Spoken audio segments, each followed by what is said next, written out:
क्या हुआ जब प्रयागराज महाकुंभ के दौरान एक साधु को गंगा स्नान करने से रोका गया?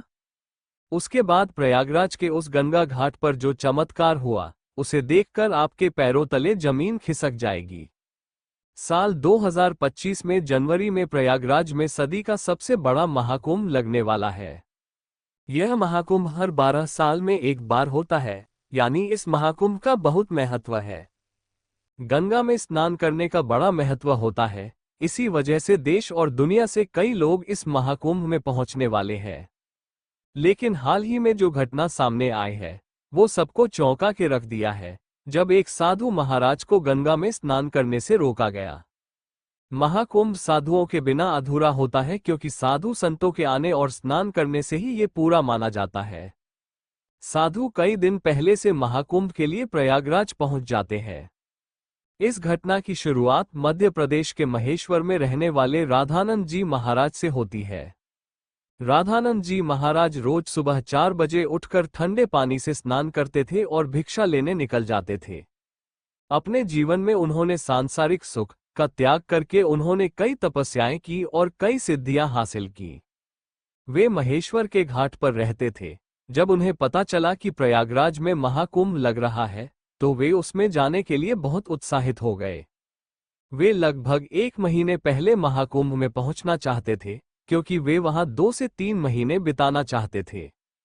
उनका कहना था कि महाकुंभ वो पवित्र समय होता है जहां देवी देवता खुद उस जगह पर होते हैं। वहां तप करना, साधना करना और भगवान का ध्यान करना बहुत ही फलदायी होता है। अगले दिन सुबह राधानंद जी महाराज जब प्रयागराज पहुंचे तो सुबह के 6:30 बज रहे थे। सुबह 4 बजे उनका रोजाना स्नान करने का नियम था। उन्होंने सोचा क्यों न आज गंगा में पवित्र स्नान कर लिया जाए, और वो गंगा घाट पर पहुंच गए। वहां गंगा की सफाई का काम चल रहा था। राधानंद जी महाराज को ये देखकर बहुत खुशी हुई। जब उन्होंने अपने कपड़े उतारे और गंगा में नहाने के लिए आगे बढ़े, तो वहां खड़े कुछ नगर निगम के अधिकारियों ने उन्हें रोक लिया। उनका कहना था, आप अभी स्नान नहीं कर सकते क्योंकि इस समय सफाई का काम चल रहा है। प्रयागराज में रोज रात को गंगा नदी की सफाई की जाती है ताकि दिन और शाम के वक्त यात्रियों को कोई दिक्कत ना हो। राधानंद जी महाराज बहुत धैर्यवान थे। उन्होंने सफाई वालों को समझाया कि बात तो अच्छी है, लेकिन मेरा रोज 4 बजे नहाने का नियम है, और आज अगर मैं प्रयागराज आया हूं तो मैं गंगा में ही स्नान करूंगा।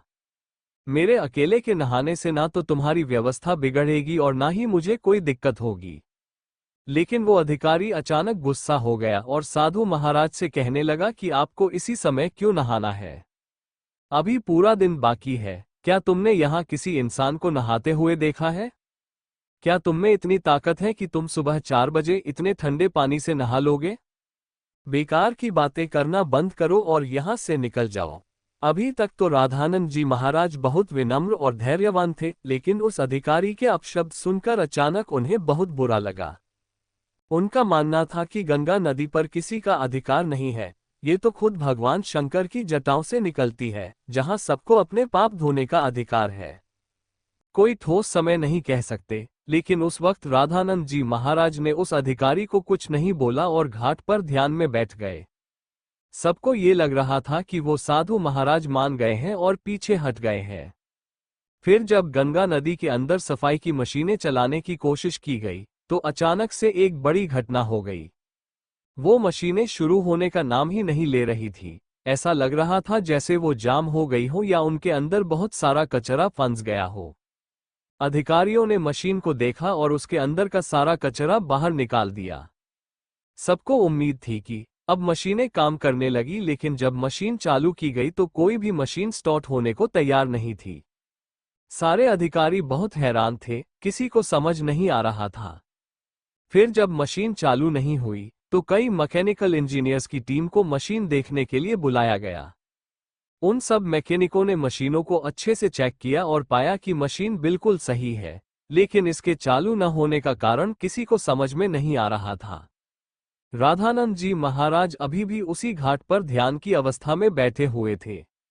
गंगा नदी की सफाई का काम उस दिन रुका हुआ था। सभी लोग उस वक्त बहुत हैरान थे जब जो मैकेनिकल इंजीनियर मशीन ठीक करने आया था, उसने राधानंद जी महाराज को देखा।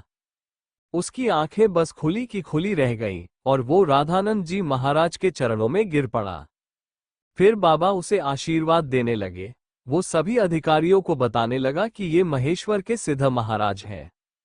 बचपन में एक बार मुझे सांप ने काट लिया था, तब इन्होंने अपने चमत्कार से मेरी जान बचाई थी। तब उस अधिकारी को अपनी गलती का एहसास हुआ। वो समझ गया कि अगर ये अपने रोज के नियम के मुताबिक 4 बजे गंगा स्नान करना चाहते थे तो मुझे इन्हें रोकने का हक नहीं था। मैंने इनका अपमान किया, इन्हें बुरा भला कहा और गंगा में स्नान करने से रोक दिया। अब इसका नतीजा मशीनों की खराबी के रूप में भुगत रहे हैं।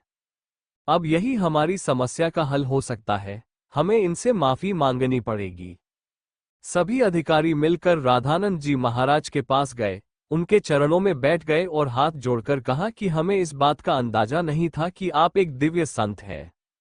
हमसे बहुत बड़ी गलती हो गई है, हमें आपको स्नान करने से नहीं रोकना चाहिए था।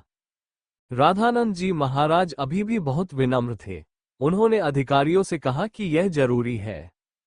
नहीं, ये नहीं है कि कोई संत चमत्कारी हो तभी उसे गंगा में स्नान करने दिया जाए।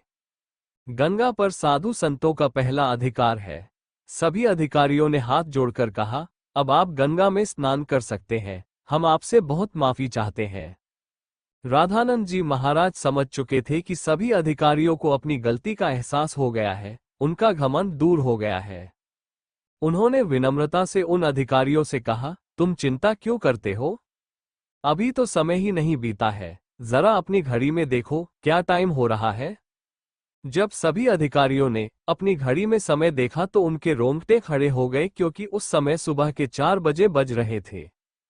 कोई भी अधिकारी यह नहीं समझ पा रहा था कि इतना बड़ा चमत्कार कैसे हुआ।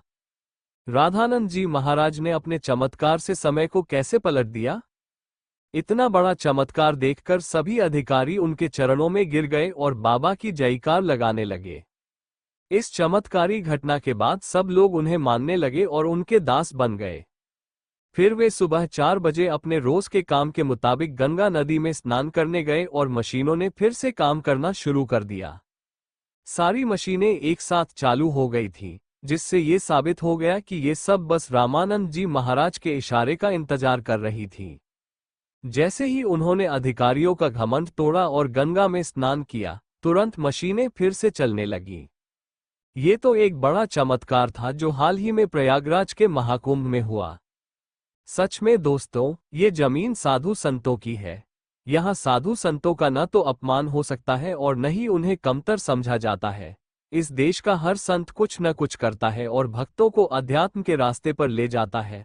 उनका अपमान नहीं करना चाहिए और न ही उन्हें छोटा समझना चाहिए।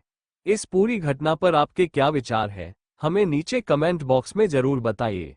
अगर वीडियो आपको पसंद आए हो तो लाइक करना न भूलें और चैनल को सब्सक्राइब करके बेल आइकॉन दबा दें। हर महादेव।